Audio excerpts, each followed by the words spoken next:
the lower and middle Pleistocene of Asia. Y revisor científico de la edición española de Mi Gran Familia Europea, los primeros 54.000 años, una historia de la humanidad. Ha firmado ponencias en 19 congresos nacionales e internacionales. Ha sido profesor en 7 cursos sobre evolución humana y paleoantropología y ha impartido más de 30 conferencias. Ribot colaboró en la organización del Congreso de Paleontología Humana celebrado en Orsay en 1995, del que fue miembro del comité científico. Actualmente sus líneas de investigación se centran en el estudio de la evolución del esqueleto facial humano, la paleoantropología, la primatología, paleoprimatología de Cueva Victoria, los homínidos del Plioceno africano y las dispersiones humanas. Esta última como colaborador de la doctora García Nos. Además participa en un proyecto de Tanzania de homínidos del Plioceno. El tema que nos va a presentar hoy es un tema importante, relevante dentro de la población humana, que se titula Evolución del esqueleto facial, desde los primeros homínidos a Homo sapiens. Entonces, con ustedes los dejo a nuestro conferencista. Adelante, doctor Francis Ribot. Muchas gracias, Alfredo. Buenas tardes desde Barcelona para todos los que asisten y muchas gracias por esta asistencia. ¿Puedo activar ya la pantalla? Sí, adelante. Vale.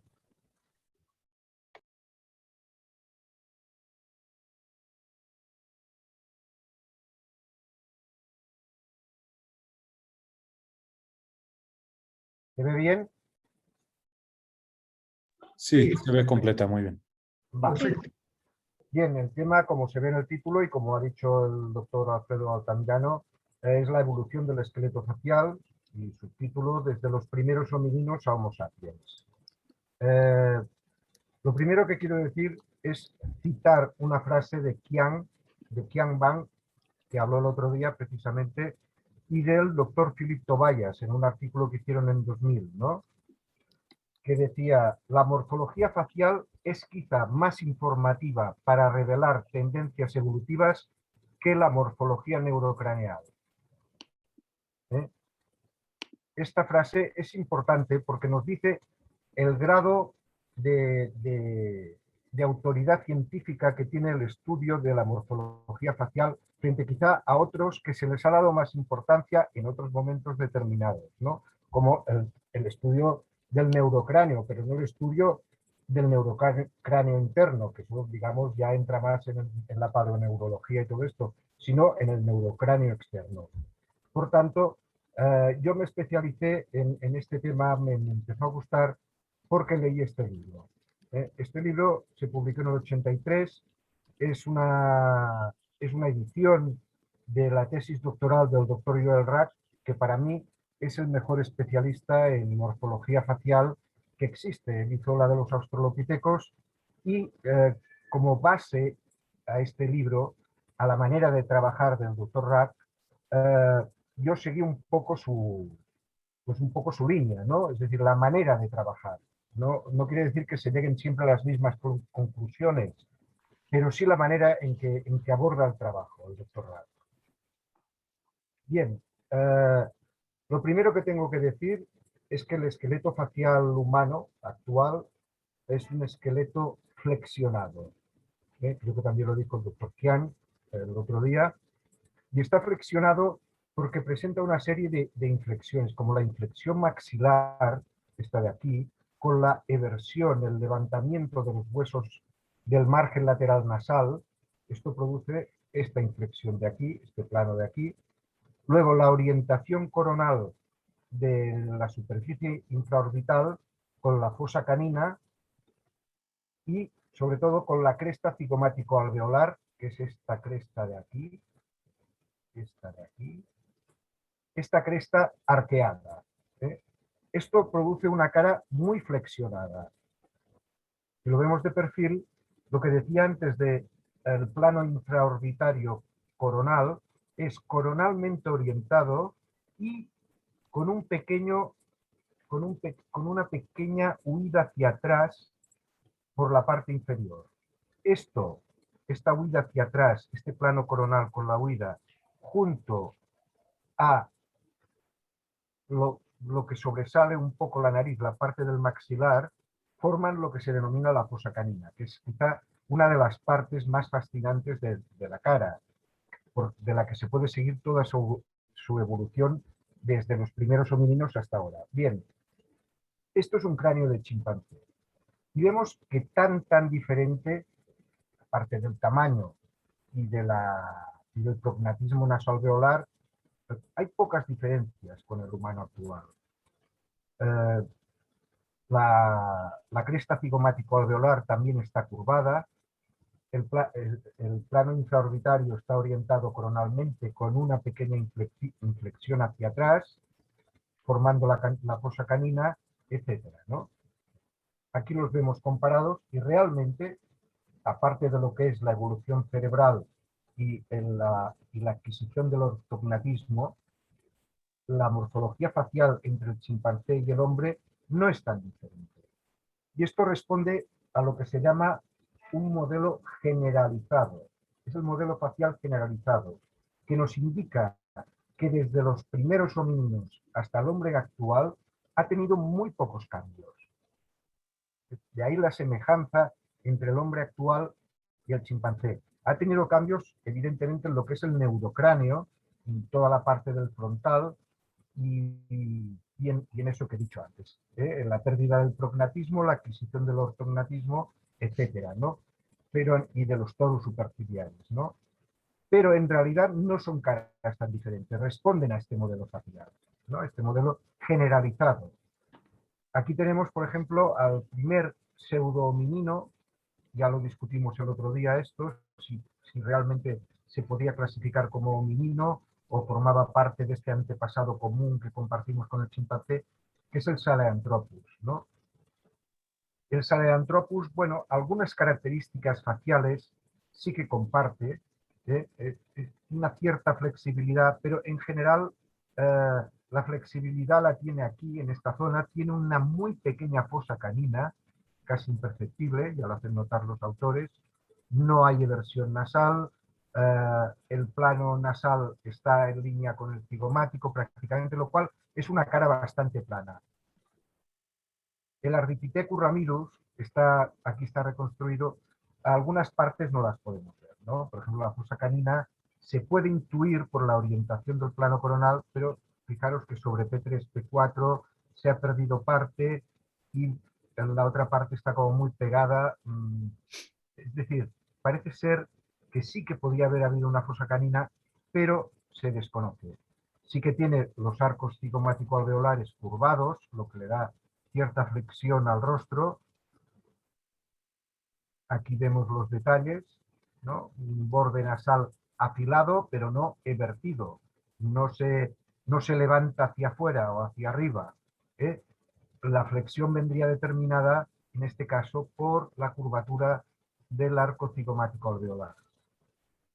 Esta foto es la que os comenté la otra vez que me envió Tim White cuando le pregunté si la eminencia canina formaba parte del margen nasal. Él me envió esta foto y me comentó, esto es el margen nasal, estos son los huesos nasales, el margen nasal, y esta es la eminencia canina. Y aquí ha puesto una punta de aguja para indicar que no forma parte del borde nasal y que está separado unos 6 milímetros. Este es un carácter, digamos, que comparte, ya lo veremos, con Australopithecus afarensis, que es este. El cráneo 4442 es un cráneo que también presenta mucha flexión facial, tiene una fosa canina destacable, un cierto arqueamiento de la cresta cigomático-alveolar, una entrada nasal ya de más tipo moderno que presenta crestas nasales inferiores, del margen nasal inferior, por lo demás es más plano Y este es el Australopithecus anamensis, que es un cráneo muy primitivo, en el cual la eminencia canina, la fuga canina, forma parte del margen lateral nasal, con unos contornos nasales del margen inferolateral curvados y con una entrada lisa, sin cresta. Este, en cambio, tiene a veces en forma de un pequeño reborde o de una corrugación, que sería la cresta marginal e incluso por detrás de la cresta espinal, de la entrada nasal. Este es el Australopithecus de Rameda, de Etiopía, algo más reciente. Este, si se puede ver aquí en la reproducción tridimensional, está el margen, el córner lateroinferior nasal es afilado, ¿eh? Y tiene una pequeña cresta. Voy a dar clases yo este semestre de la evolución humana. Tiene una pequeña cresta que separa la entrada de la nariz del clivus nasoalveolar. Es una cresta que suelen salir, estas crestas, de la eminencia espinal, de la espina nasal, y se dirigen normalmente hacia lateral. En momentos más avanzados de la evolución, esta cresta se une con la cresta nasal lateral para formar una nariz, digamos, un borde nasal continuo. Este es el Kenyanthropus platyops. Repito, está formado por más de 1100 piezas, aquí se ve muy bien qué tipo de piezas son, y estas piezas están separadas por ganga, que tiene un grosor diferente en cada sitio. Esta ganga, hay sitios que es más gruesa, sitios que es más delgada, por tanto, es muy difícil establecer una morfología facial muy definida, ¿no? Le llaman platyops precisamente porque tiene la cara plana, como decía Mario, en forma de plato, ¿no? Poca cosa más se puede decir, ¿no?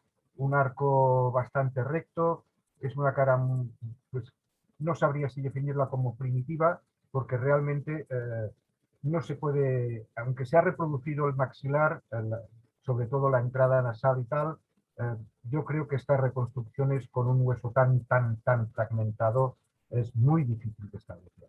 Este es el Australopithecus gari, de Etiopía también, lo que se encontró estas partes del neurocráneo, del frontal y del maxilar. Presenta una pequeña fosa canina, es pequeña, está situada por aquí.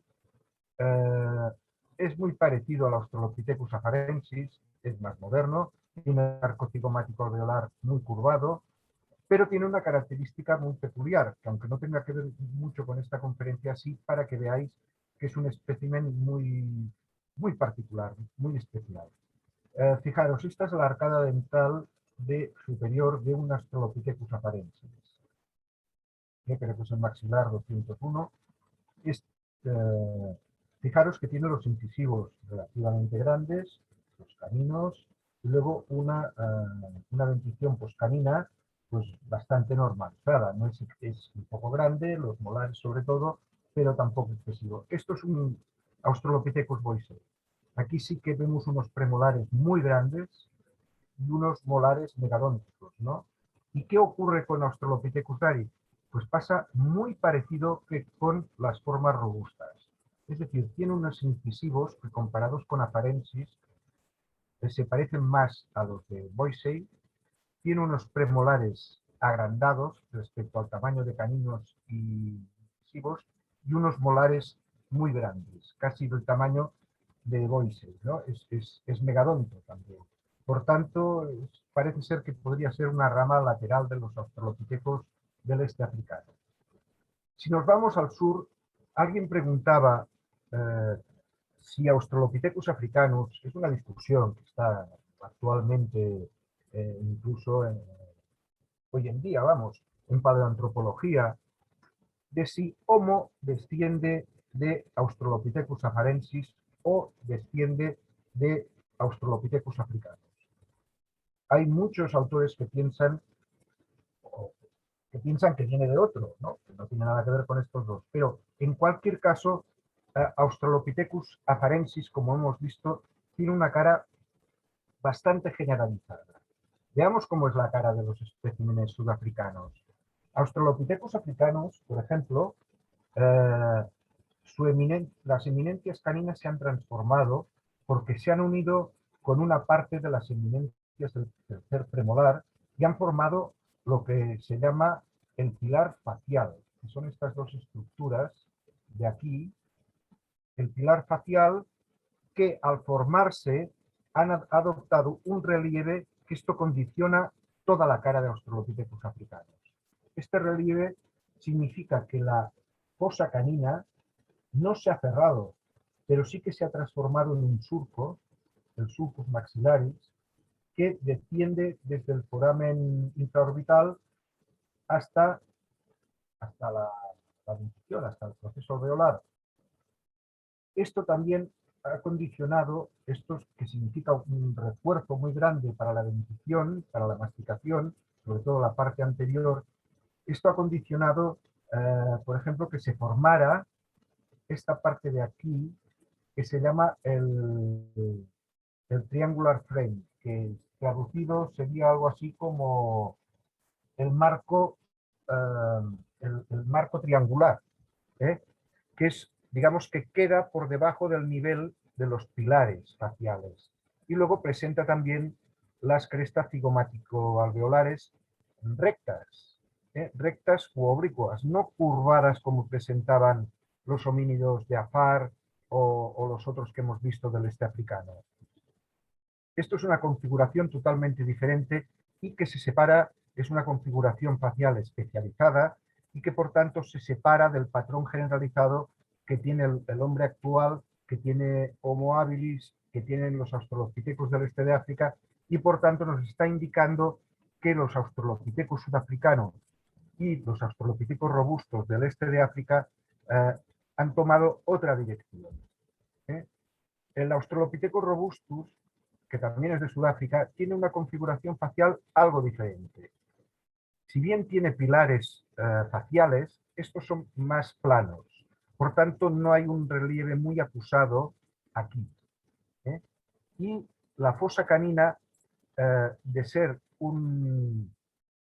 el surco este longitudinal maxilar, se ha transformado en lo que se llama fósula maxilar, que está debajo del foramen infraorbitario. Fijaros, el foramen infraorbitario, las formas robustas de australopithecinos, está situado muy, muy bajo comparado con el origen de la órbita y comparado con el proceso alveolar. Está situado muy bajo. Entonces, esta especie de fosa canina rudimentaria se encuentra está separada del foramen infraorbital por lo que Rack denomina el subforamen dividido. Es un trozo de hueso, digamos, del mismo hueso de la cara, que separa la fosa del foramen. Luego también se encuentra el trigono maxilar. Este trigono es como un hundimiento de la parte situada entre la sutura cigomático-maxilar y los pilares faciales. Este hundimiento provoca que lateralmente se forme un escalón. Un escalón, que es esto se llama la fosa cigomático-alveolar, el escalón maxilar, ¿no? Sería este.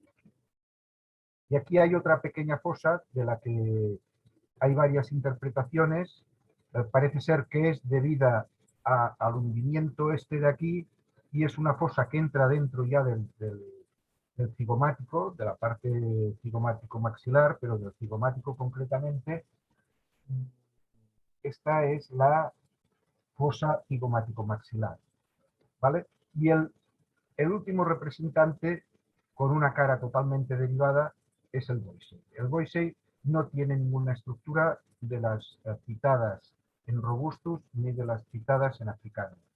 No tiene, luego lo explicaré mejor, no tiene pilares anteriores, posteriores faciales, no tiene el escalón este de aquí porque no se ha hundido su cara, simplemente tiene una pequeña inversión aquí en lo que sería el cigomático, el maxilofrontal, la apófisis maxilofrontal, y también tiene los forámenes infraorbitales muy bajos situados y la entrada nasal, igual que en el robusto, es una gruta, lo que se llama gruta nasal, ¿no?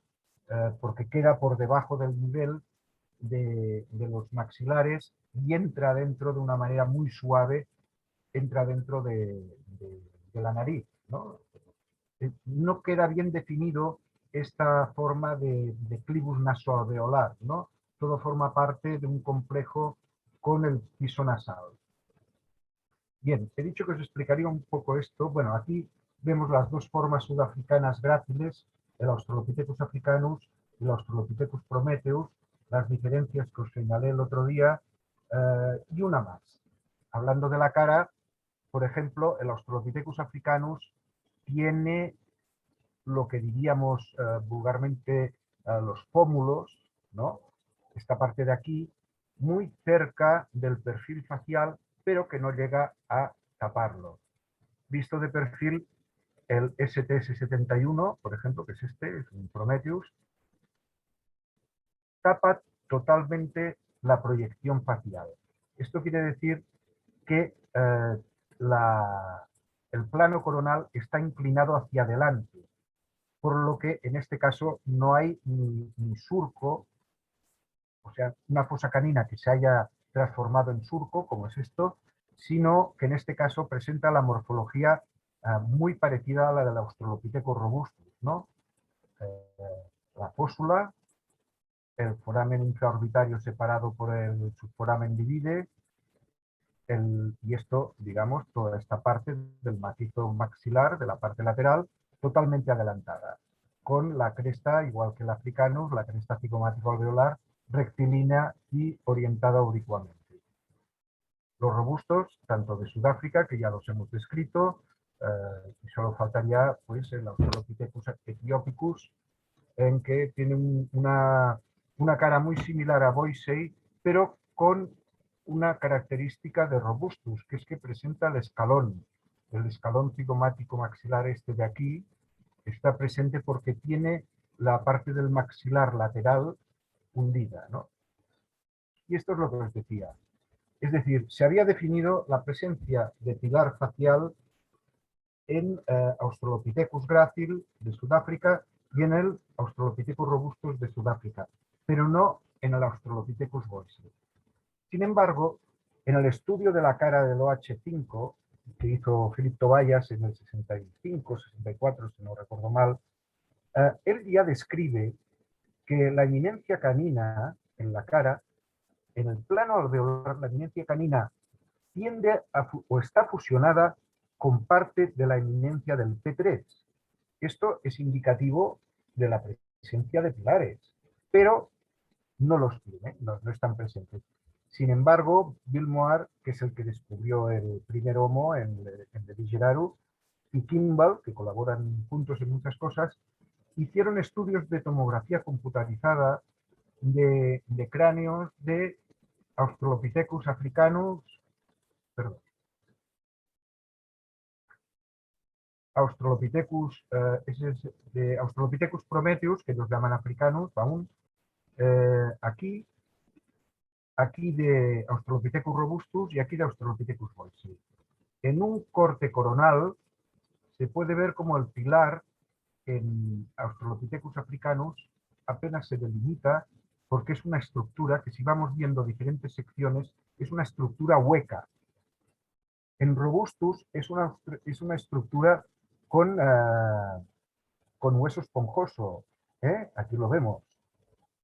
Y en boisei, sorpresa, en boisei están los pilares, igual que en robustus, son idénticos, pero están tapados por el gran avance del macizo facial que por los lados, lateralmente, crece y va obliterando poco a poco los pilares faciales. Entramos en Homo. Este también nos lo enseñó Mario cuando habló del origen de Homo. Este es el AL666-1 de Etiopía, de la zona de Hadar. Se ve a primera vista, hay fotos que lo comparan, yo creo que aquí no hacía falta porque tampoco era este el tema, con el paladar, por ejemplo, de Australopithecus afarensis, aparte de una edad más joven, este tiene 2.333.000 años, y Australopithecus afarensis tiene entre 3 y 3,4, pues la presencia de una arcada tan redondeada y nada alargada es una diferencia. El clivus nasoalveolar es, es prognático, pero con un prognatismo que ya rozaría el mesognatismo, es decir, una mitad-mitad. En cambio, en afarensis es mucho más largo, aparte de la diferencia en los caninos, la diferencia en la morfología de los molares, etcétera, ¿no? Mario nos explicó lo de la séptima cúspide, que creo que aquí se podría ver, si fuera una foto más amplia, pero yo creo que no sé si Kimball lo cita. Y ya a los 2 millones de años, sí, pero perdón, quería decir algo más que se me ha quedado en el tintero. Para ser un homo primitivo tiene una cara bastante plana, pero sí que los autores, Kimball y sus colaboradores, le describen una pequeña fosa canina en forma de gotita, ¿no? Es como una gota, es muy rudimentaria. Y parece ser que tiene los arcos cigomático-alveolares, aunque solo está el inicio, y no se pueden ver del todo, los tiene algo arqueados, ¿no? A 2 millones de años tenemos dos formas de horno, posiblemente derivadas de lo de Levi Geraru o de este maxilar que hemos visto de Hadar o de algún otro tipo, ¿no? Pero a 2 millones la rama de Homo ya se ha dividido en dos. Por un lado tenemos las formas más gráciles, más estilizadas, que son el KNMR 1813 y el KNMR 1470, que sería lo opuesto, por decirlo de alguna manera. El 1813, que se clasifica como Homo habilis, presenta una cara bastante flexionada, ¿eh? La parte del maxilofrontal ya empieza a tener una cierta curvatura, una cierta inflexión. Los huesos nasales todavía no son evertidos, pero, perdón, el margen lateral nasal todavía no es evertido, pero empieza ya a tener cierto grado. Y luego, pues, el arco cigomático alveolar es totalmente curvado y tiene, como veremos ahora, presencia de fosa canina. Es decir, Homo habilis ya responde a un modelo facial generalizado, el que se puede aplicar al hombre moderno. Fijaos que también ya tiene, igual que también lo tiene afarensis, pero mucho más desarrollado, unas crestas nasales, la cresta espinal, que sale de la espina nasal y va a confluir con la con la cresta lateral, y que esta además se prolonga por el clivus nasoalveolar. ¿Ve? Todo esto significa un complejo nasoalveolar bastante complejo, ¿no? Sin embargo, el rudolfensis, el Homo rudolfensis, el 1470, presenta unos arcos cigomático-alveolares rectilíneos, oblicuos. Es difícil discernir el tipo de cresta, si es que tenía, posiblemente sí, y no tiene tampoco la inflexión, la eversión de los márgenes laterales de la nariz. Algo de inflexión tiene aquí en el maxilofrontal. Pero vamos, es una cara muy plana, por eso se le ha intentado relacionar con el Kenyanthropus platypus. Aquí vemos de perfil los dos ejemplares. En 1470 una cara plana y en 1813 una cara mucho más flexionada. ¿A qué es debido esto? Bueno, pues entre otras cosas, que el cigomático, el plano coronal, se encuentra posicionado infero-posteriormente, tal como indica la flecha, lo cual le da una distancia desde el origen del masetero al margen lateral nasal muy amplia. Y eso es lo que forma una fosa canina, entre otras cosas. Sin embargo, el 1470, como vemos aquí, tiene este margen, el plano coronal, orientado uniplanarmente, es decir, ni tira hacia adelante ni tira hacia atrás. Pero lo que hace es que haya una distancia cortísima entre este plano cigomático, el origen del masetero, perdón, una distancia cortísima entre el origen del masetero y el margen lateral nasal. Esto indica que tiene el maxilar comprimido y que por tanto no puede presentar fosa canina. Y esto es una parte fundamental de la flexión facial. Aquí vemos al 1813 más en detalle la curvatura, la fosa canina, que es esto de aquí, una fosa canina preciosa, perdonadme, pero es que hemos hecho un artículo sobre las fosas caninas que nos ha llevado mucho tiempo y quedé prendado, ¿no?, de esta estructura que presentamos y que presentan ya desde los primeros homininos, ¿no? Esta fosa canina es esto de aquí, el foramen intraorbitario, la fosa canina, un cierto prognatismo, la formación de las crestas, una espina nasal que podría estar fragmentada, pero que se intuye por la unión de las crestas espinales, ¿no? Esto seguramente in vivo sería un poco más grande y formaría una verdadera espina nasal, ¿no? Entramos en el Homo ergaster. Kian, como Instituto de Homo erectus, nosotros, tanto Kian como yo, que hemos firmado varios artículos junto con Mario, Alfredo y otros aquí del grupo, como Laia también, espero no dejarme a nadie. Lo llamábamos también en nuestros artículos Homo ergaster y entre paréntesis, perdón, lo llamábamos Homo erectus primitivo y entre paréntesis Homo ergaster. Lo llamaré Homo ergaster por comodidad, para poder diferenciar bien unos de otros. El Homo ergaster, la hembra 3733, que es quizá el cráneo más famoso de Homo ergaster, pero le falta todo lo que nos indicaría fosa canina, arqueamiento de la cresta cigomático-alveolar, sí que tiene una cierta, muy poca eversión y una cierta flexión, inflexión. Sí que es cierto que esto da la sensación de que esto va así y que por tanto es un cráneo ya que es bastante flexionado. No sabemos si tenía fosa canina o simplemente lo que tiene el 15.000. El 15.000 es un infantil, algo más moderno, parece ser de la misma especie, son cosas discutibles, evidentemente tiene una morfología facial muy diferente, sin embargo debajo del foramen intraorbitario tiene el sulcus maxilares, ¿no?, que eso es muy típico de algunos erectus, de algunos, no de todos. Visto de perfil, por ejemplo, vemos que el 15.000 también es uniplanar, sin embargo tiene más separación del plano respecto del margen lateral nasal. Y en el 3733 sí que tira hacia atrás el plano coronal y hay más separación. Y esto, aunque no se vea, podría indicarnos que quizá el 3733 pues poseyó una fosa canina. Entramos en otro tipo que yo sigo clasificando como ergaster o Homo erectus primitivo, que son los especímenes de Dmanisi.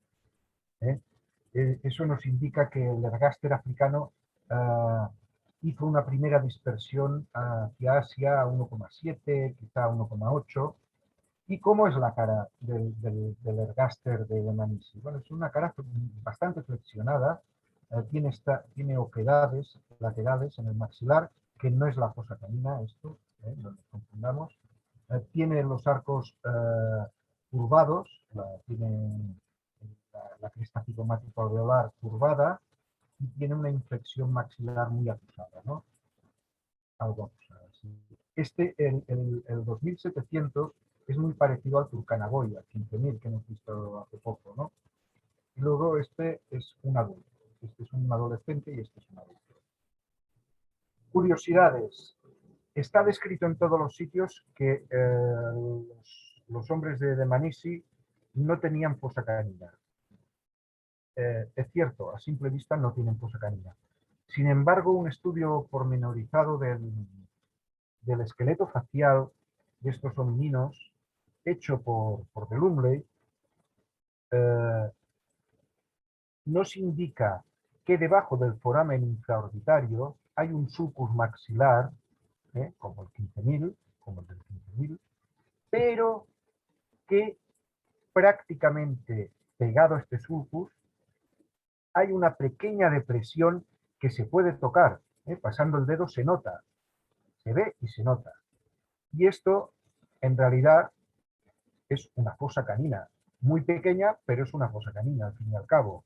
Que esté debajo del foramen infraorbitario, que se vea y que esté rozando el sulcus maxilares, incluso en algunos especímenes conectado al sulcus maxilares, es una clara fosa canina. Entramos en esta dispersión que hemos dicho a 1,7, 1,8, el ejemplar de China, del Antian, que hace muchos años que se descubrió, se encontró este maxilar y se encontró este frontal y esta parte de la apófisis. Aquí se ve que hay ya una flexión, está inflexionado. Los huesos nasales se intuyen evertidos por la flexión de aquí. Y luego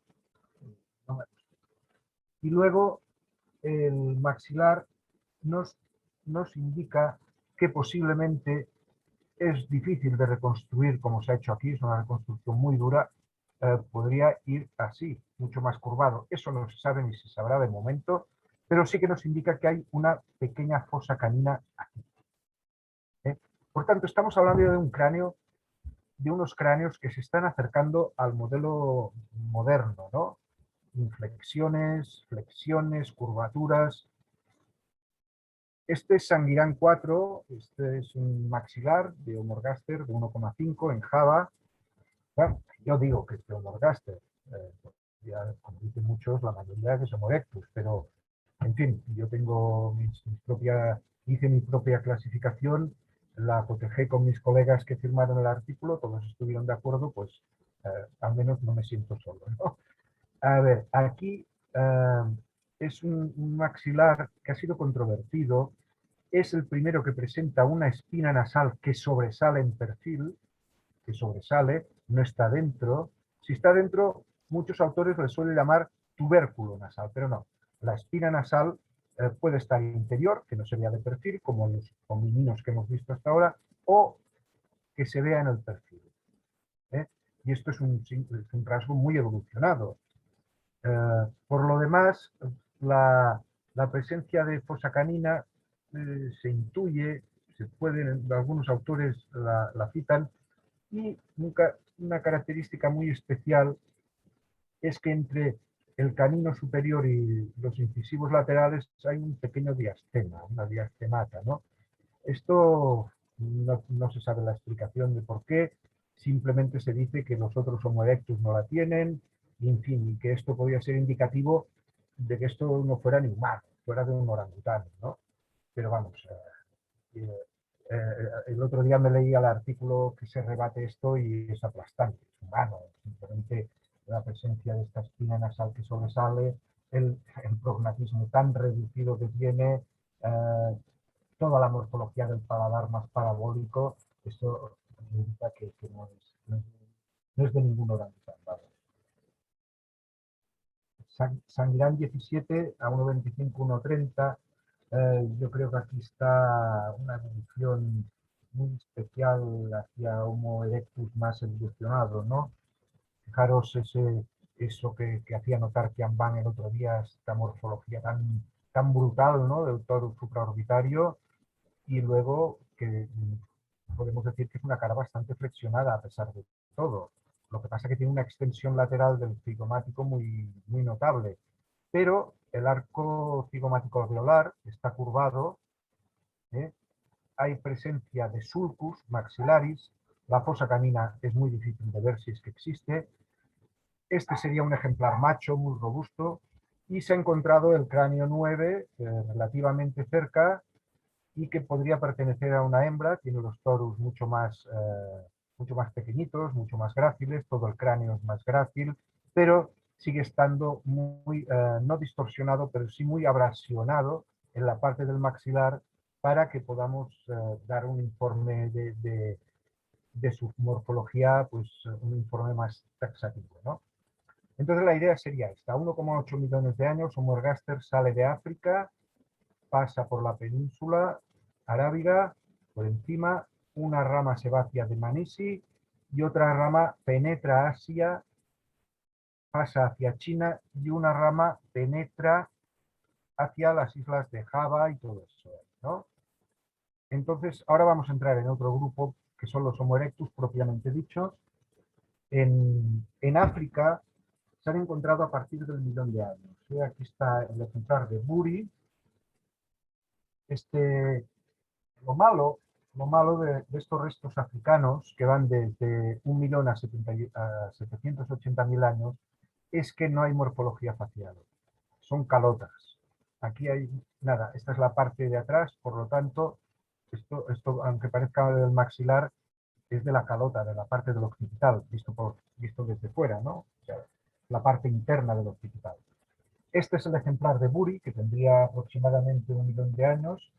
Este es el ejemplar de los Geisale, que tendría unos 800.000 o 900.000 casi. Y este sería el ejemplar de Olduvai 12, que tendría aproximadamente unos 780.000 años. Pero como os digo, no se puede establecer ningún tipo de morfología, al menos en las formas africanas, que no en las formas asiáticas. Las formas asiáticas tienen una cronología que podría enganchar a la africana, porque se han ido recalibrando las cronologías constantemente, ¿no? Y cada vez se han afinado más, se han hecho se han ajustado más, ¿no? Este sería uno de los 2 cráneos de Yunshan que se encontraron en China. Es un cráneo bastante deformado por aplastamiento, pero que sin embargo permite ver parte de la morfología facial.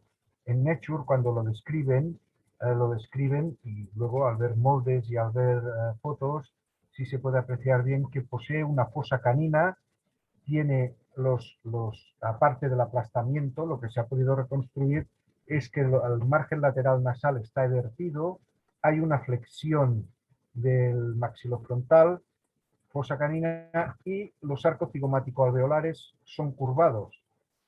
Lo mismo que en el ejemplar que nos enseñó, que nos presentó Qian, ¿no? El de Nanjing.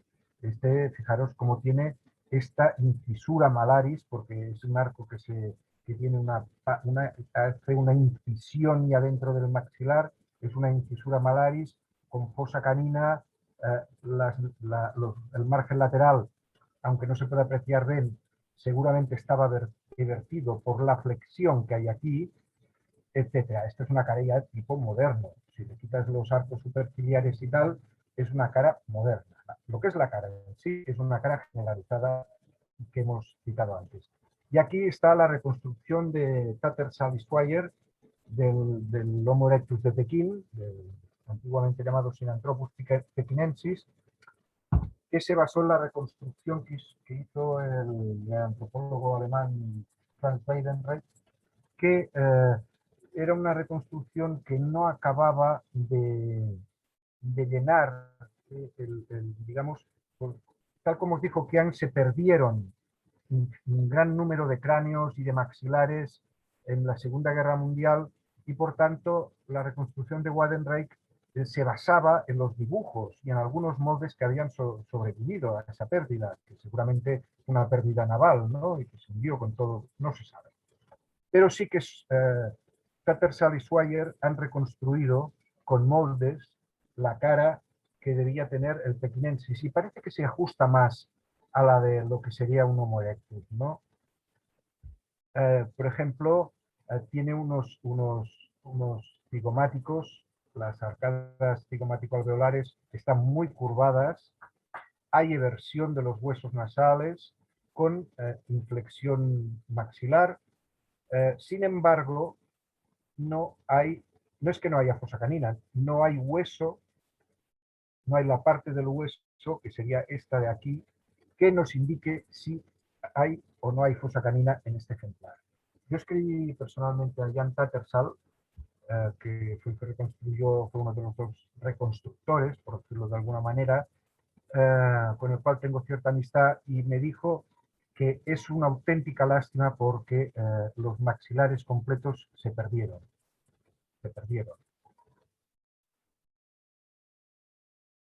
Y aquí tenemos los Homo erectus o el Homo erectus europeo. Y muchos de ustedes habrán visto estas imágenes y dirán, pero vaya, si esto es el Homo antecesor. Bien, en un trabajo que también hicimos aquí en el grupo, Kianban, Mario, yo y Cabacedo, en ese mismo trabajo, bueno, no importa.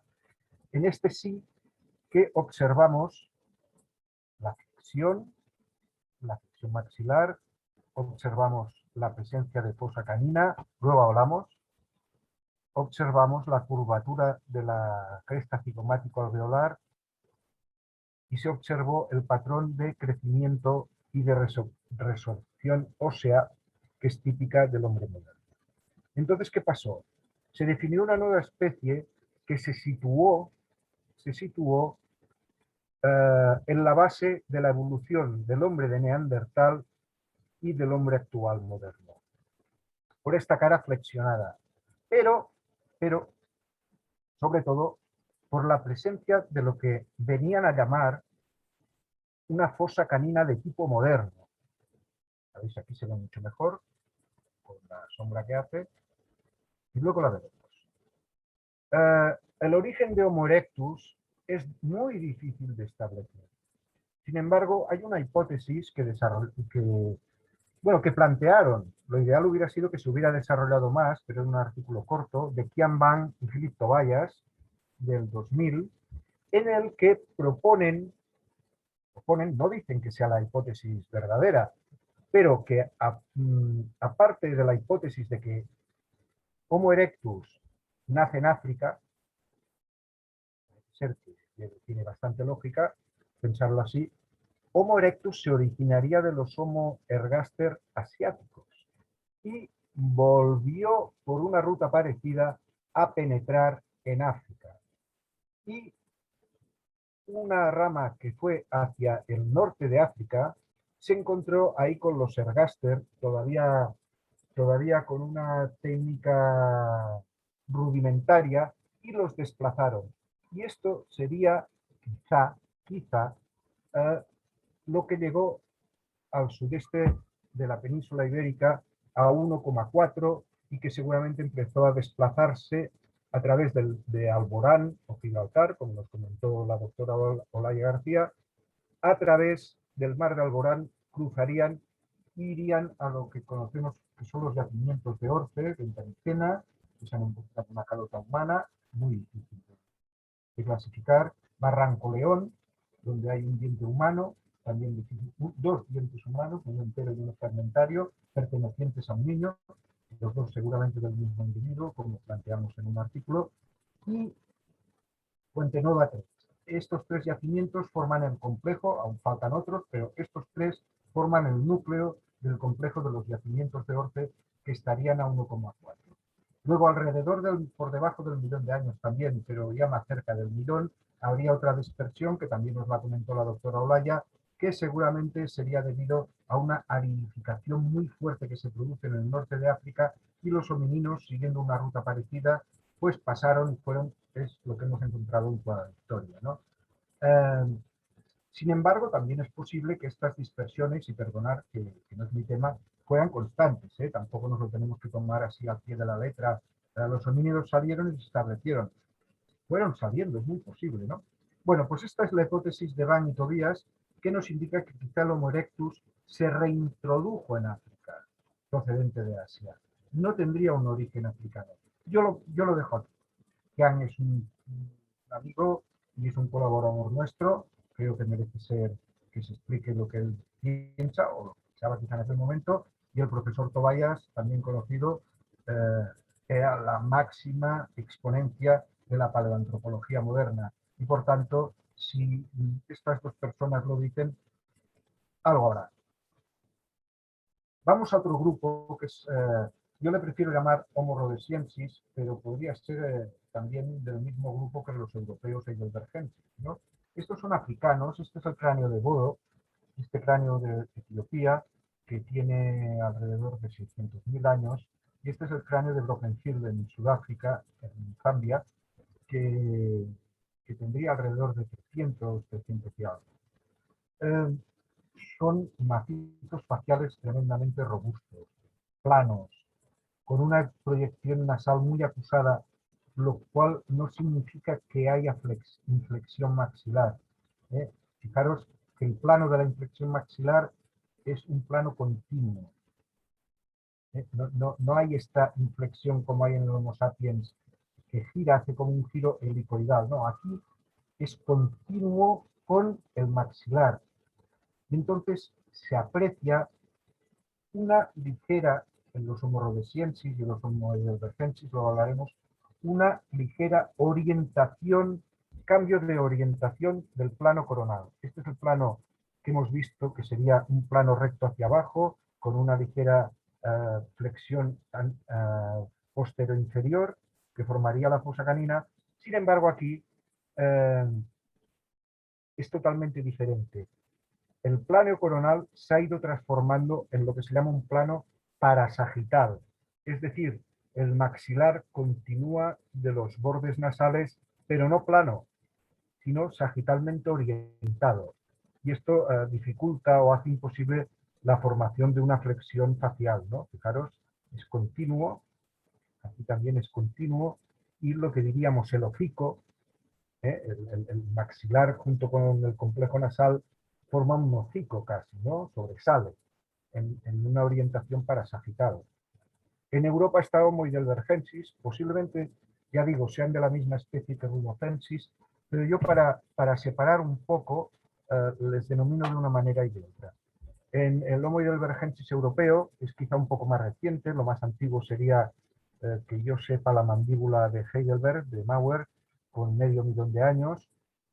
Este es el cráneo de Petralona, es parecido a los rhodesiensis. Fijaros, la cresta cigomático alveolar, que está muy baja prácticamente a nivel del plano alveolar y sube recta, recta, recta en una posición oblicua hacia el cigomático, ¿no? Hacia arriba.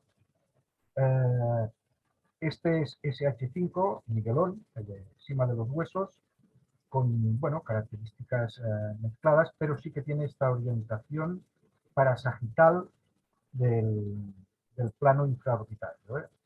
Y Steinheim, que algunos autores dicen que presenta fosa canina, a mí más bien me parece la presencia de un sulcus maxilar, que sería esto de aquí, y la fosa canina, yo creo que lo que se aprecia como fosa canina es una deformación, porque es un cráneo que está bastante aplastado y deformado.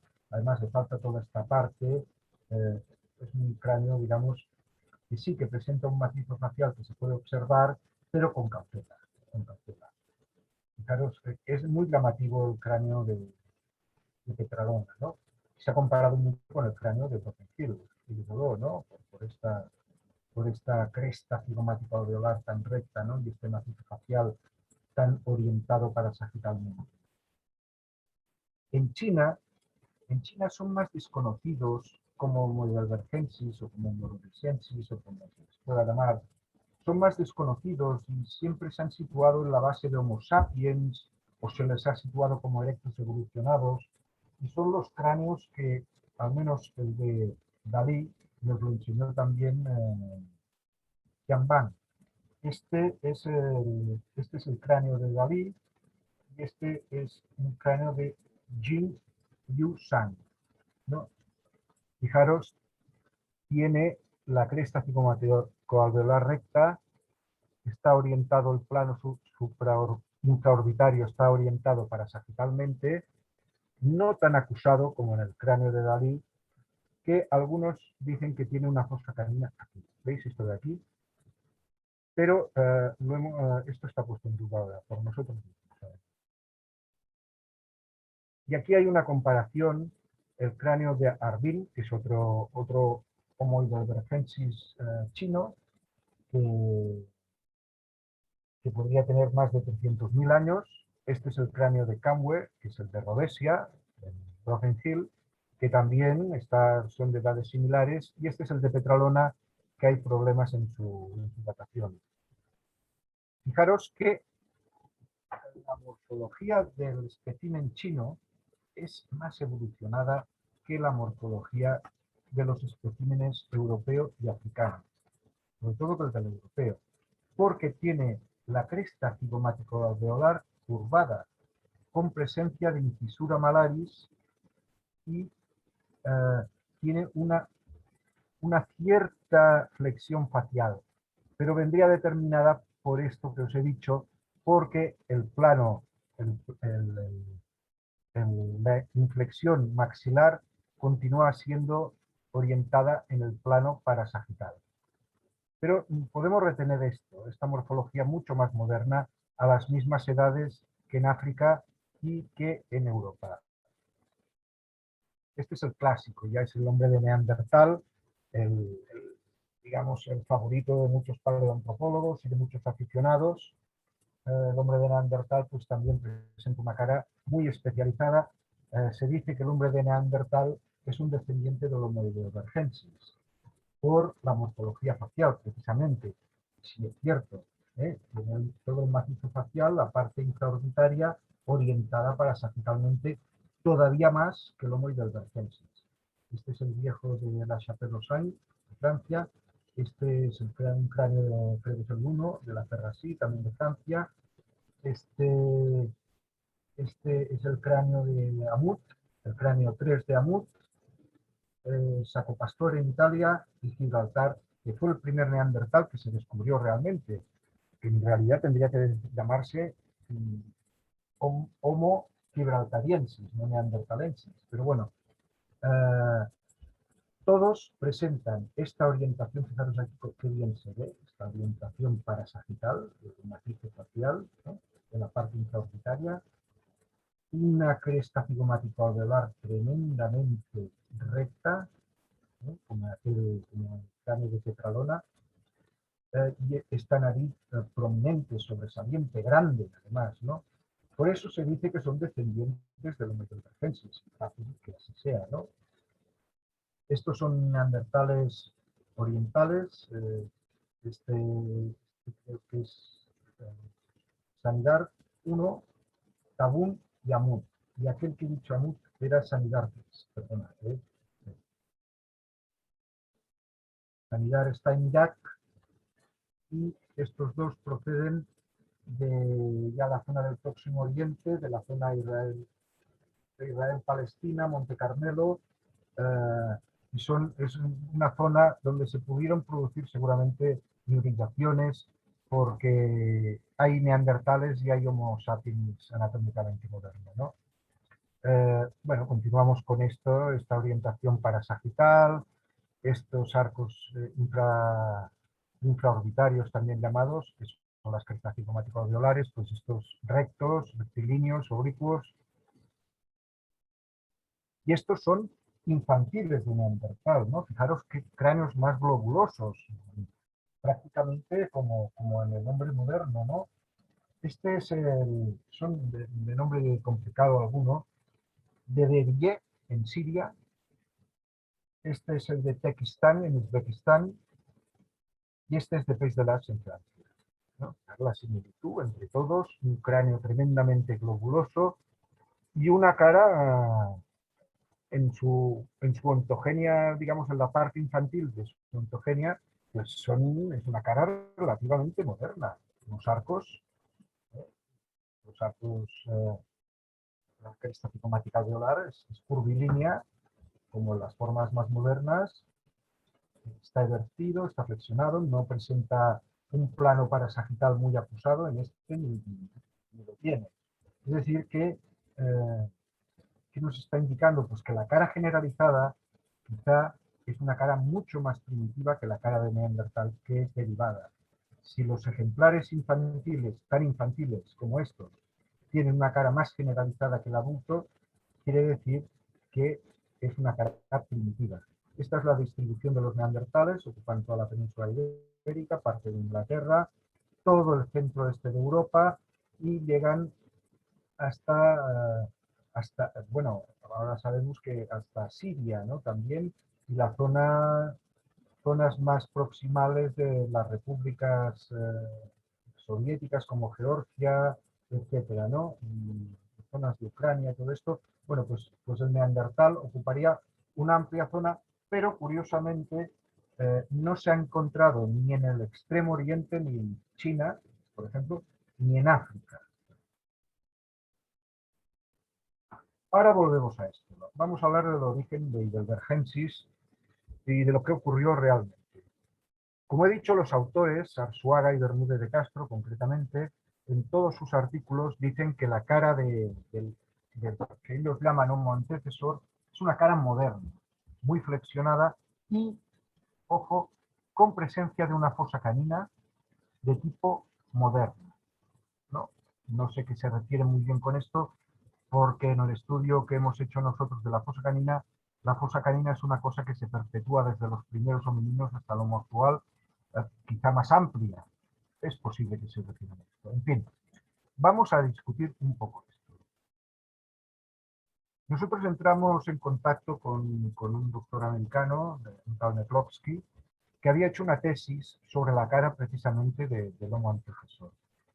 Y cuando yo se la solicité y él muy amablemente no estaba impresa y él me la hizo en PDF, o sea que se pasó el día escaneando, ¿no? Días y días, y me la mandó. Y entonces él dice que la fosa canina del homo antecesor, o lo que llaman los autores fosa canina, esto, no representa, no tiene la misma morfología que una fosa canina normal. La fosa canina es una estructura, un ahuecamiento en el hueso situado alrededor entre la prominencia canina y el P4, sobre el P3, a veces más cerca del canino, más cerca del P4, pero por ahí, y que se encuentra directamente situada debajo de los forámenes infraorbitarios. ¿Y qué nos dice Metlovsky? Ojo, que no se corresponde a una fosa canina normal.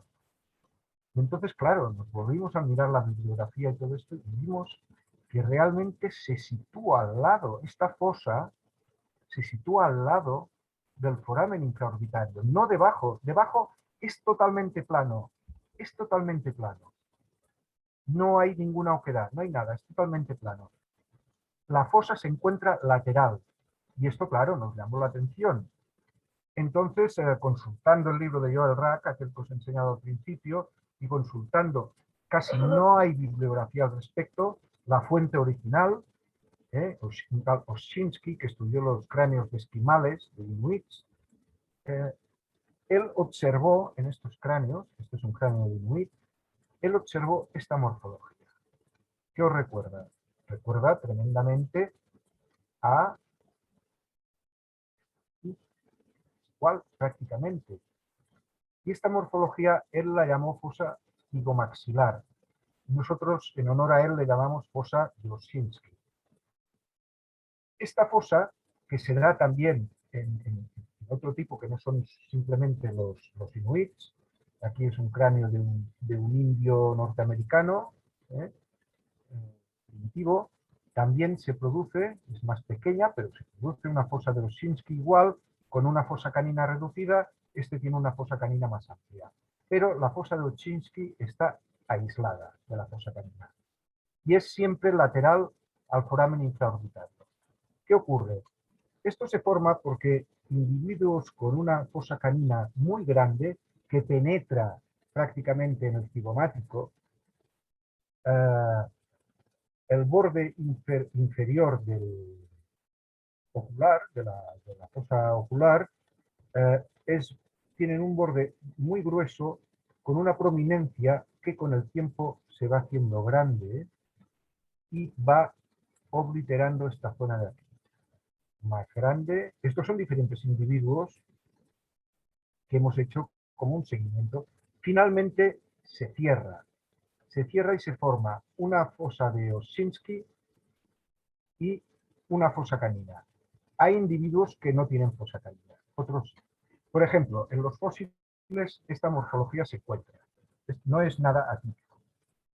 Por ejemplo, este es el Australopithecus sediva de Sudáfrica, que presenta una fosa canina, ¿veis? Debajo del foramen infraorbitario, una fosa canina muy, muy neta, que no llega al borde alveolar, la típica fosa canina, comprimida, un poco comprimida, pero es típica. Y, sin embargo, tiene otra fosa al lado del foramen infraorbitario que paradójicamente nos recuerda a lo de los inuits, nos recuerda a la de antecesor. Antecesor que nosotros ya clasificamos como erectus. Homo habilis, os he dicho, tiene una fosa canina aquí, en aquella foto, que no se podía ver. Se ve de perfil, es esta fosa canina. Esto es la fosa canina debajo del foramen infraorbitario. Algunos autores habían dicho que tenía fosa canina, que era esto. No, esto es la fosa de Oczynski de nuevo. ¿Lo veis? Esta fosa, esta fosa, esta fosa canina, esta fosa canina. Así es como se presenta en individuos que tienen las dos estructuras. Pero hay individuos que solo tienen una de las dos estructuras. Y vamos a verlo así rápido. El Homo antecesor, el Homo erectus europeo, como hemos visto, solo tiene fosa de Oczynski, es una fosa descomunal, lo cual quiere decir que sus antepasados, algunos, pues debían tener unas fosas caninas muy grandes, como la primera que os he enseñado, que se iba obliterando poco a poco. Aquí veis que invade parte del cigomático y coge la parte de la apófisis cigomática del maxilar, la mayoría, ¿no? Y debajo del foramen infraorbitario no hay nada, es liso totalmente, plano.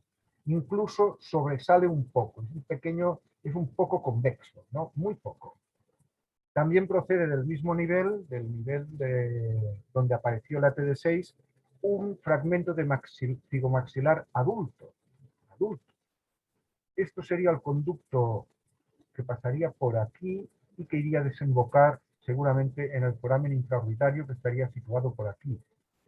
Y los autores también dicen que tiene fosa canina, pero más obliterada que el infantil. Porque al crecer el individuo, el sinus maxilar tiende a crecer hacia adelante. Y entonces eso hace que la fosa canina se vaya suavizando, se vaya obliterando. Pero es que realmente la fosa de ATD658, que es este individuo de aquí, es idéntica a la de este. No sabemos si tenía alguna superestructura, algún tipo de relieve debajo del foramen infraorbitario. Pero si los individuos más infantiles no estaba, es difícil pensar que en los adultos estuviera. Como hemos visto los neandertales, si están los infantiles y desaparecen los adultos, quiere decir que es una estructura primitiva. Esto es una estructura relativamente novedosa en estos erectus europeos, ¿no? ¿Quién más la tiene? Pues la tiene Miguelón, encima de una Heidelbergensis de encima de los huesos, el SH5. La tiene mucho más pequeña, un poco reducida, más obliterada. La tiene la Heidelbergensis de Dalí, que muchos decían que era una fosa canina, ¿no? Fijaros, debajo del foramen infraorbitario sale un sulcus maxilar, no una fosa. La fosa es esto de aquí, que es lateral al foramen. Aquí se ve mejor. ¿Eh? Aquí está la fosa y aquí está el foramen.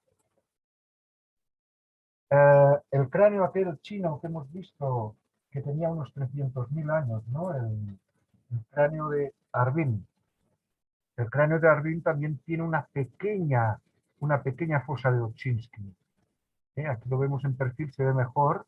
Está aquí. De frente no se ve tanto porque está bastante obliterada. ¿Qué nos está diciendo en todo esto? Esto nos está diciendo pues, una cosa muy sencilla. Que Homo erectus europeo, por ejemplo, que es el antiguo Homo antecesor, esta morfología que presenta es la morfología primitiva para Homo heidelbergensis.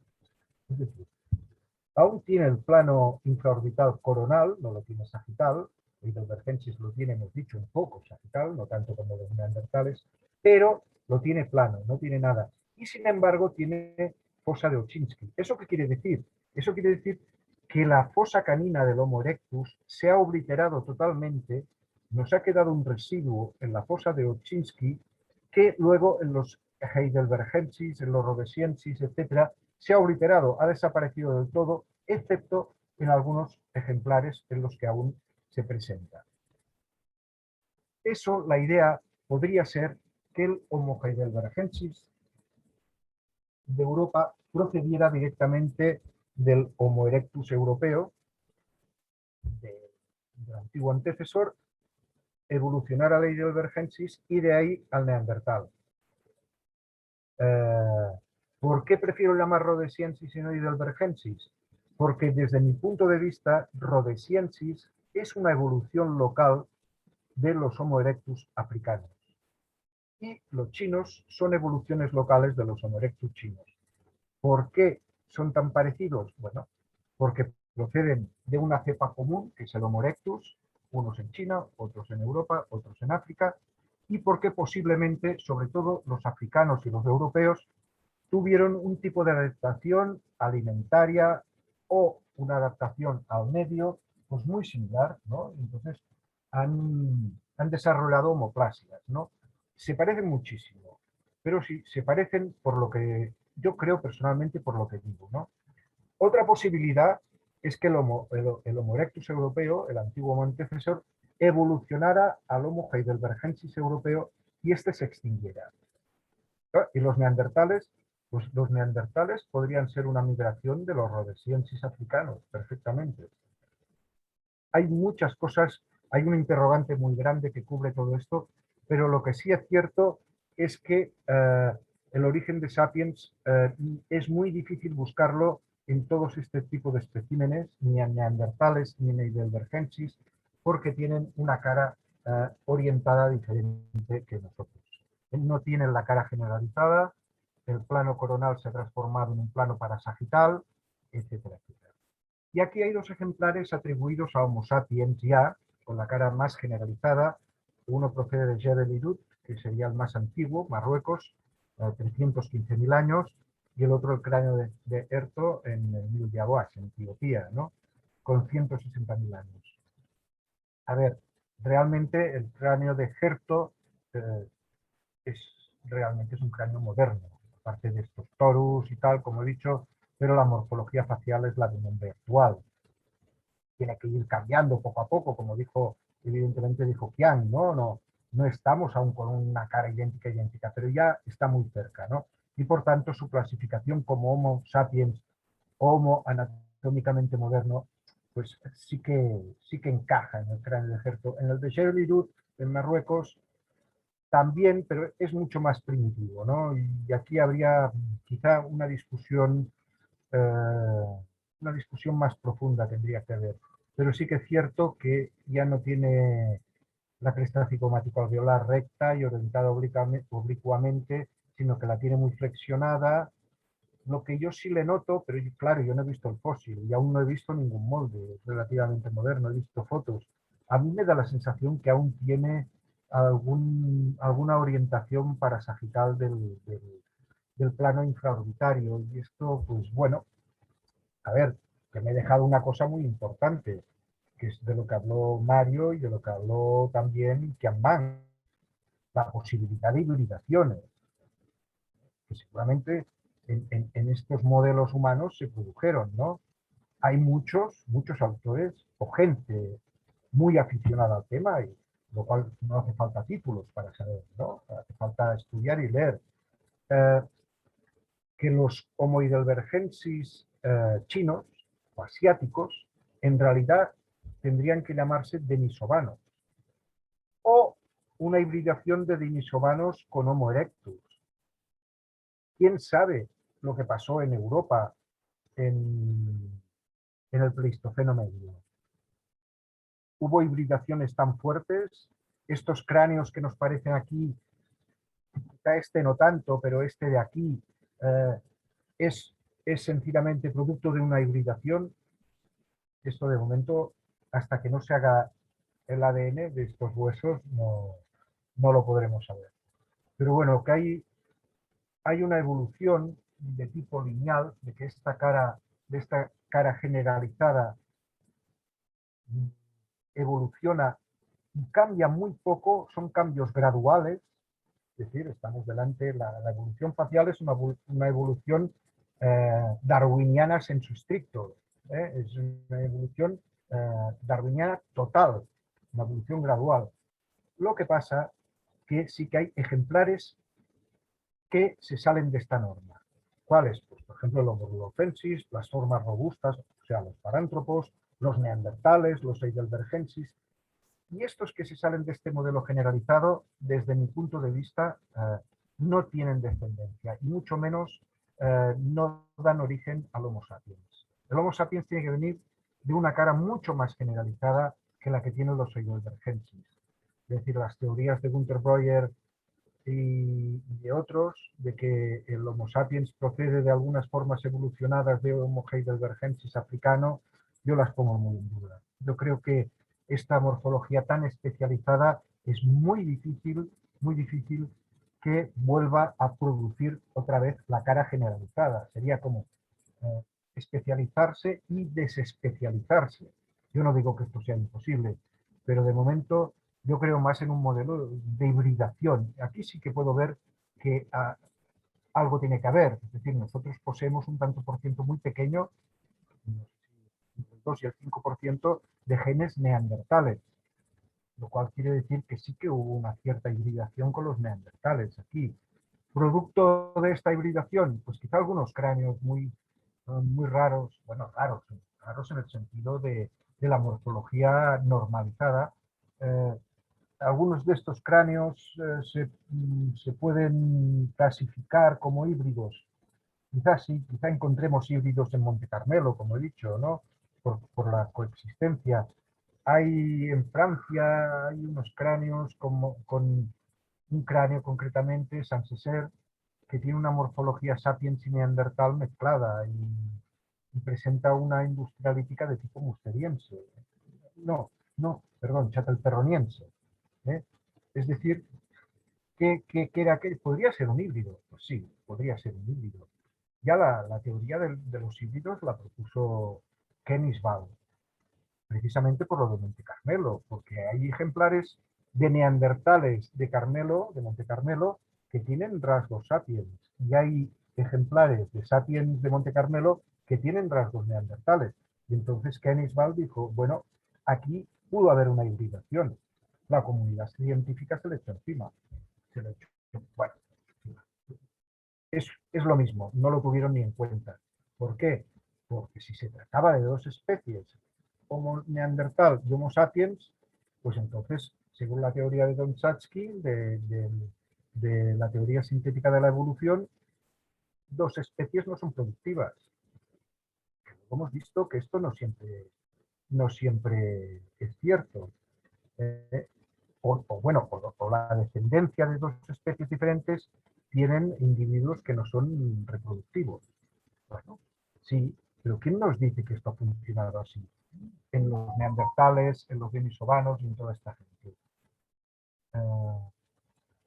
Esta era la conclusión final. Es decir, una cara que sigue el patrón generalizado es una cara que va desde los más primitivos hasta los más modernos. Y una cara que se desvía de este patrón, de momento, no se ha conservado ningún descendiente. Muchas gracias por su atención. Espero que les haya gustado o al menos les pueda servir para sus conocimientos de la evolución facial. Perdonen por haber ido un poco deprisa, el problema es el tiempo, como siempre, y ahora, si ustedes lo desean, pues podemos entrar en un turno de preguntas. Sí, muchas gracias, doctor Francesc. Muy interesante. Algunas de las gentes ya se están empezando a ir, pero sí, pues sí que podemos pasar a las preguntas, ¿no? No sé si puede ver ahí el chat. Empezando por José Manuel Arias López hizo la primera pregunta. ¿La leo o la puedes ver? Léemela.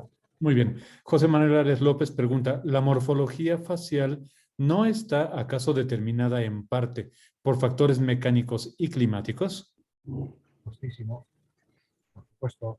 Es así, es decir, la morfología facial responde tanto como, esto lo hablamos con Kian, tanto a un modelo genético, hereditario, como a un modelo epigenético de adaptación, de que la epigenética pues se va incluyendo, ¿no? Es el modelo más, digamos, es una mezcla de un modelo más darwinista y un modelo más lamarckista, por decirlo de alguna manera, ¿no? La epigenética tiene ciertas connotaciones lamarckianas, ¿no? Ciertas. Y sí, es este el producto, pero claro, si tú genéticamente no tienes los genes que te predisponen a ciertos rasgos faciales, tienen que pasar miles de años para que un cambio adaptativo se fije en tu código genético, ¿no? Entonces, sí, por supuesto, la morfología facial es una mezcla de genética y de epigenética, y sobre todo, pues claro, de epigenética de factores ambientales y de alimentación.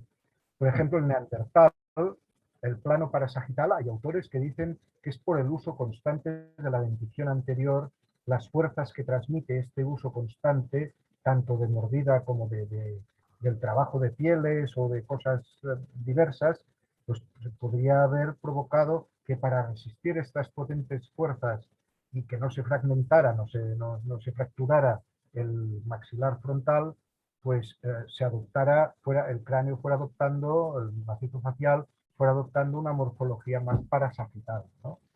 Esto es una teoría, yo no digo que sea así. Claro, muchas gracias. Ana Laura Chacón Rosas, buenas tardes. ¿Con qué tipo de presiones ambientales y actividades se asocian los cambios en la morfología facial de los Homo? Bueno, esto sería un poco a continuación de la pregunta anterior. Es decir, por ejemplo, sobre todo lo que está claro es que son adaptaciones, algunas importantes, serían adaptaciones masticatorias, ¿no? de procesamiento de alimentos. Por ejemplo, el gran volumen del tamaño de los dientes molares y en algunos casos premolares de los australopithecus robustos, pues se produciría al consumir elementos coriáceos, ¿no? Elementos duros. ¿Y eso qué haría? Pues que crecieran los molares y este incremento... Es el odontólogo forense. Ay, Madonna, salve. A ver, No soy un... Alguien, por favor, silencien sus micrófonos por ahí.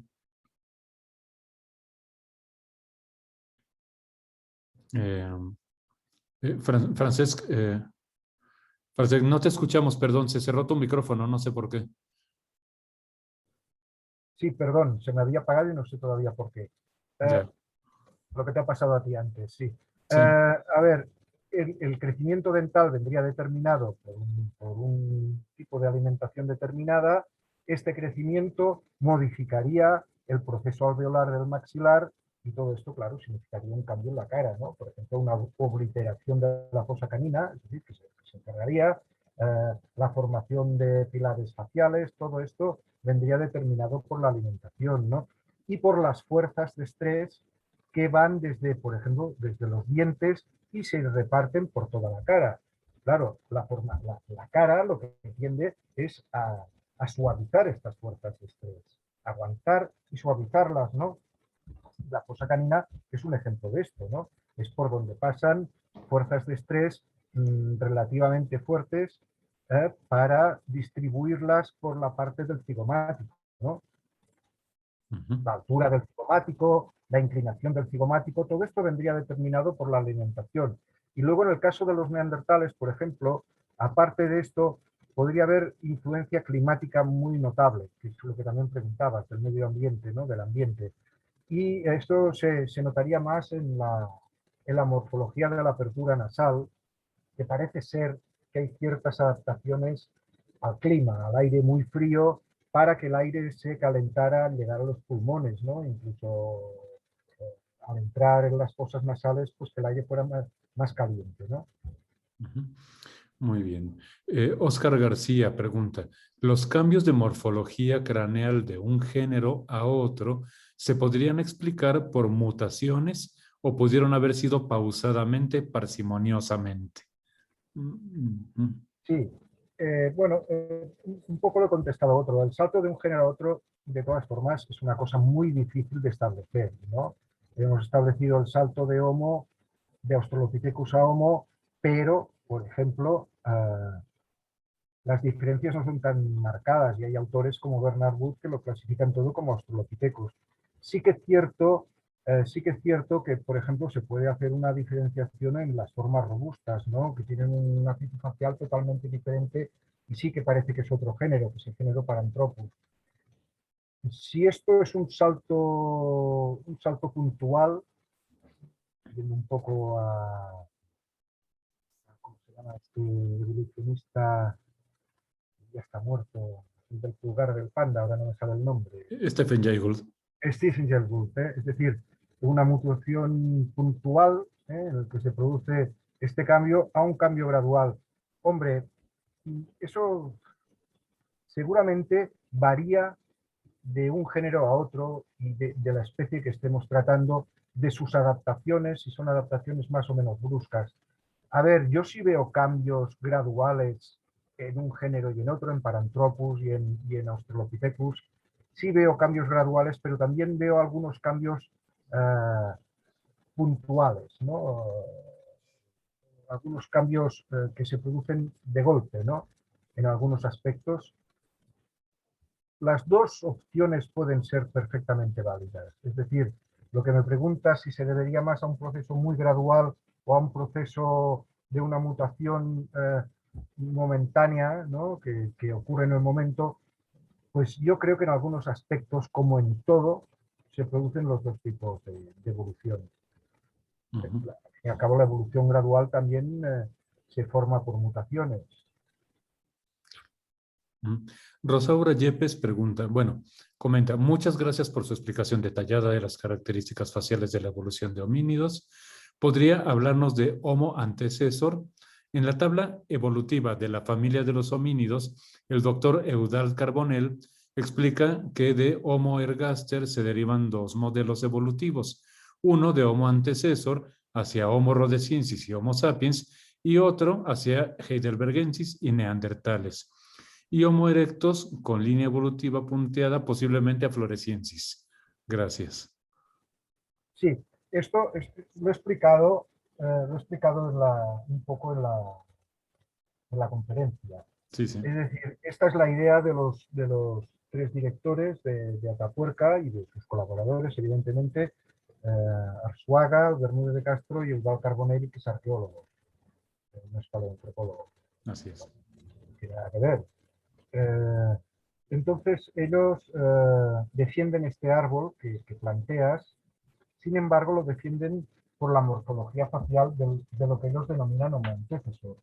Pero, como hemos visto, Homo antecesor no es ni más ni menos que un Homo erectus evolucionado que hay en Europa, concretamente en España, no se ha encontrado en ningún lado, porque ellos decían, es que Homo antecesor deriva de Homo ergaster en África y entra por el Levante a la península ibérica, sí, pero es que no hay ningún antecesor en África, no se ha encontrado nunca.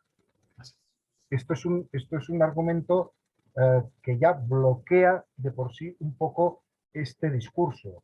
Por otro lado, como hemos visto, la cara moderna o supuestamente moderna del llamado antecesor, en realidad es una cara especializada. Ha perdido la fosa canina.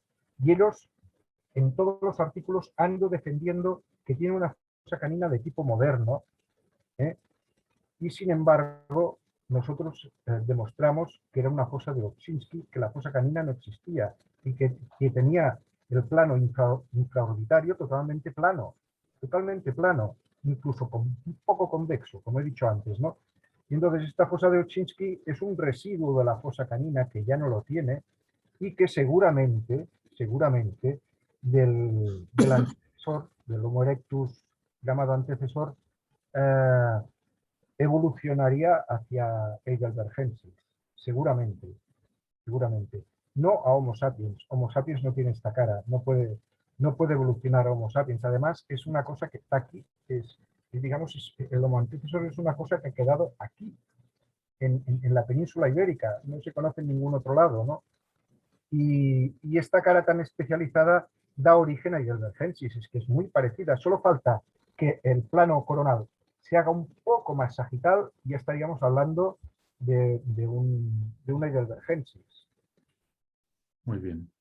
Muchas gracias. Verónica Ortiz hace una larga pregunta. ¿Por qué, teniendo hoy en día los análisis de ADN, no se definen las especies por la genética? ¿Es que los márgenes son muy cercanos y no se puede determinar por esa vía? Las hibridaciones se determinan también por la genética, como las hibridaciones de sapiens con neandertales. Soy simplemente arqueóloga, nos aclara. Y veo que la discusión que define una especie de otra, en el caso de Homo, aún continúa. Me parece, sí, interesante los detalles que explica sobre las características faciales. Puede tejer, sí, las migraciones y conexiones. Puede tener, supongo, allá. Sí. Le agradeceré si sugiere algún texto con datos anatómicos, climáticos y de especies que sustenten los cambios por los climas y tipo de especies consumidas. ¿Hay alguna cuestión ahí? Bueno, la determinación a través del ADN de las especies antiguas. Sí, bueno, esto es una cosa muy compleja, claro. Lo hacen en muy pocos sitios, esto, en el Max Planck, como explicó Mario. Si en este caso Mario está escuchando y quiere intervenir, yo estaré encantado porque él domina bastante esto. Lo único que el ADN aplicado en todos los huesos sería un procedimiento muy largo, muy caro, que se hará, evidentemente que se hará, pero quizá ahora no es el momento. Yo espero, por el bien de la ciencia, espero que sea muy pronto, pero por el bien personal como paleoantropólogo, espero que tarde un poco para poder seguir disfrutando de la morfología, ¿no? Pero de todas formas, yo creo que esto se hará. Esto se hará y se podrá distinguir perfectamente. Sobre las dispersiones, pues yo no sabría contestarte si tiene influencia el tipo de género especie.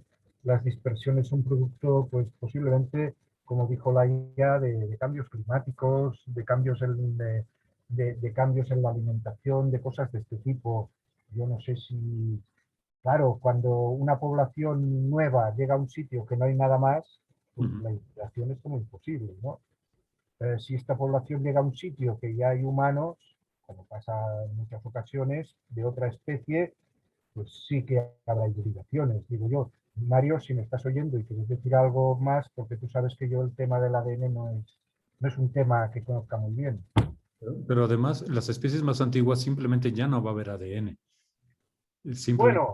Bueno, a ver, nosotros en el cráneo de Orce, que era un cráneo que hubo polémica en si era humano o no era humano, el fragmento que se conservaba, no fue ADN, pero sí fueron proteínas.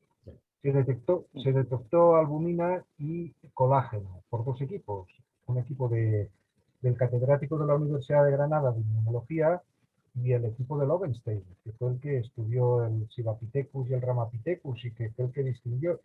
Uno aplicó colágeno y el otro albumina y los dos llegaron al acuerdo que se publicó en el American Journal de que era un resto humano, tenía proteínas humanas, ¿no? El ADN, no sé, Mario quizá nos diga algo si se conserva a edades tan antiguas como los primeros homininos. Vamos a ver, ahora mismo el mayor reto que yo sepa se ha conseguido analizando el ADN nuclear de los ejemplares de la sima de los huesos de Atapuerca, lo cual ha sido un auténtico logro. No sabemos si los del Max Planck van a continuar desarrollando sus técnicas y van a poder todavía ir más atrás en el tiempo. Lo que sí sabemos es que hay ahora mismo una técnica que se llama Zoom-MS, que lo que analiza es el colágeno del hueso y lo compara mediante un espectrómetro de masas con una serie de patrones que hay respecto del colágeno. Entonces, utilizando esa tecnología, se han podido encontrar nuevos denisovanos, hablaré de ello, y también es una tecnología que sirve para especies más antiguas porque se emplea incluso en arqueología, se emplea para detectar en fragmentos de huesos y pertenece a una cabra, a una oveja, a un caballo, etc. Entonces, ahora mismo se está haciendo un proyecto precisamente entre especialistas británicos y del Max Planck para ir por lugares donde el ADN se conserva especialmente mal, como puede ser la zona de Indonesia, el sur de China, etc. A ver si mediante esta técnica Zoom-S se puede lograr detectar nuevos humanos utilizándolo. Entonces, yo ahora mismo creo que es lo más prometedor que hay ahora, ¿no? Tengamos en cuenta que estamos un poco en los inicios, algo parecido a lo que se hacía pues, hace 20 años con el ADN antiguo. Entonces, de cara al futuro, es probable que esta técnica evolucione, se se consigan mejores reactivos, se consigan mejores resultados. Y eso es de momento lo que puedo decir al respecto. Muchas gracias. Gracias, Mario. Vamos a continuar porque todavía quedan muchas preguntas y ya el tiempo está totalmente sobre nosotros. Margarita Mesa, un saludo. ¿Podría compartir la ficha del artículo que comentó? Muchas gracias. Sí, yo creo que todos te pediríamos que nos pusieras la ficha bibliográfica de los artículos que has mencionado de ustedes como equipo. Sería, Bien. ¿no? Bien, vosotros tenéis los correos electrónicos de la gente, Sí. habéis hecho las fichas, entonces yo lo que haré será enviaros los artículos o incluso a Alfredo, que también los firma algunos, y entonces a la gente que esté interesada que se la enviáis. Claro. Pues a toda la lista de correos, porque creo que todos estamos muy interesados. Bueno, entonces tendrá que ser un correo comunitario. Bueno, Se puede bien. hacer. Sí, no hay ningún problema en compartirlo. Están publicados y son públicos. Ahora también, si para la próxima sesión nos pasas la ficha, aquí en el chat Sí. la podemos poner y eso también Perfecto. facilita. Roberto Díaz Aros, de acuerdo a lo planteado por usted, Homo ergaster, Homo georgicus e incluso Homo antecesor serían el mismo Homo erectus en distintos periodos de tiempo o ubicación geográfica. Pues sí, hay una evolución lineal de Homo ergaster a Homo erectus, pues muchos autores no diferencian, la tendencia actual es de llamarles a todos Homo erectus, desde las formas más modernas de erectus hasta las más primitivas de lo que nosotros llamamos ergaster, ¿no? Claro. Por tanto, hay una evolución de un mismo taxón, como dijo Qian. Qian utilizó la terminología, Qian Bang utilizó la terminología de que Homo erectus es para todos. Es más Homo lógico. erectus era el taxón que perduró más cronológicamente, porque claro, si cogemos a 1,8 de los africanos hasta los 0,34 de algunos ejemplares de Tokubian 5 de los niveles superiores, entonces sería una barbaridad de años. Sí. Entre otras cosas, prefiero hacer esta diferenciación un poco cronológicamente, ¿no? Para no solapar o no tener que explicar en cada momento Homo erectus primitivo, Homo erectus evolucionado, ¿no? Hay unas diferencias faciales, sí que las hay, que no sé todavía, eso es una cosa que me interesaría estudiar más adelante, si estas diferencias son lo suficientemente acusadas como para realmente establecer los taxones diferentes. Pero sí, contestando concretamente a lo que dice él, Homo erectus podría ser perfectamente desde Homo ergaster, pasando por Homo georgicus, pasando por Homo erectus de Java y por Homo antecesor en España. Antecesor. Diferentes situaciones geográficas, diferentes adaptaciones climáticas y diferentes tipos de alimentación seguramente. Muy bien. Cronológico, claro. Roberto vuelve a preguntar, ¿a qué se puede atribuir el gran tamaño y masividad de la mandíbula de Mauer? Es una cosa que se han preguntado muchos autores. Hombre, la mandíbula de Mauer es grande, pero se han ido encontrando otras mandíbulas en Europa, quizá no tan grandes, pero grandes. Sí. Pues podría deberse a que era un macho de gran tamaño, un Homo heidelbergensis de gran tamaño, o a algún tipo de adaptación muy especial. Y no solo la mandíbula, sino que tiene unas cosas pues, que muchos autores han pensado que era un neandertal, por el hecho de tener la escotadura detrás de M3, ¿no? El espacio extramolar. Y que esto solo lo presentan, o que yo sepa hasta el momento, los neandertales. ¿A qué se debe? Pues yo personalmente no lo sé. Lo que sí sé es que es el primer fósil que vi en un libro en una biblioteca cuando me interesaban cosas de prehistoria y tal. El primero que vi fue la mandíbula de Mauer, que me llamó mucho la atención. Muy bien. El primer fósil de un vertebrado fue el del Archaeopteryx. Eso sí que me acuerdo. De por qué tenía la mandíbula tan grande, no lo sé. Y hemos visto que hay ejemplares como el de Godot que son enormes. Sí. Tienen un macizo facial muy grande. Los Homo heidelbergensis, ¿por qué no un ejemplar muy grande de Homo heidelbergensis con esa mandíbula? ¿Por qué no? Vaya.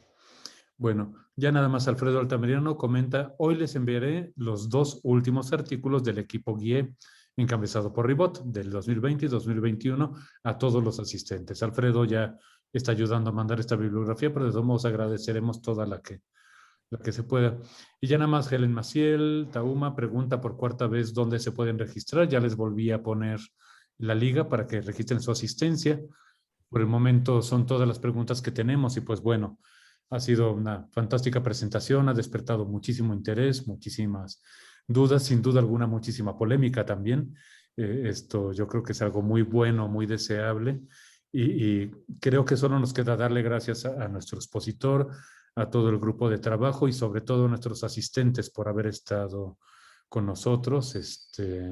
Pues nos vemos para la próxima sesión, es el próximo lunes, ¿verdad?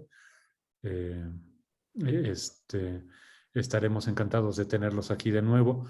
Por lo pronto, pues lo dejamos, pueden irse retirando de la sala. Muchas gracias a todos los asistentes.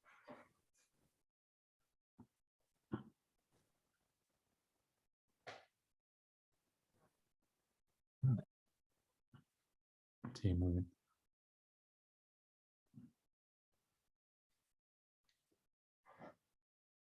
Estás de nuevo en silencio, Francesc. No sé si es a propósito.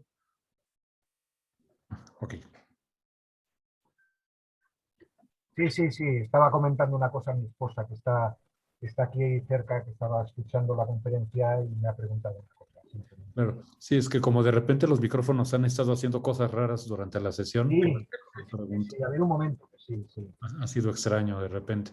Pero bueno, se sigue retirando la gente, siguen dando las gracias. Ana Laura, Belia, César, Jan Noel, todos dan las gracias y nos vemos el lunes. Francis, muy bien. Felicitaciones. Gracias, Alfredo. Muchísimas gracias. Sí. Ahora, cuando hablemos sobre patología, vamos a ver eso de las mandíbulas también. Muy bien. Sí. Haber intervenido. Sí, porque hay casos de gigantismo, enanismo y... Pues eso es... Ha sido bueno comentarlo de una vez, sí. Sí, ha habido esos cambios genéticos, problemas del tipo, problemas de nacimiento. La afectación a la glándula de la hipófisis o pituitaria debe haber causado esos crecimientos enormes. Y poco se ha estudiado las patologías y traumas. Por eso que nuestro equipo tiene que ser un equipo completo, ya que estamos investigando casos, entre comillas, forenses de la historia, de la época de millones de años. Y cada cráneo, cada caso ha ocurrido. ¿Cómo han muerto? No lo sabemos. ¿Cómo han fallecido estas personas? ¿Qué ha ocurrido? Necesitamos especialistas en diferentes áreas, en entomología forense o en paleoantropología, en paleopatólogos, médicos también, que es nuestro equipo. Es así para cada caso.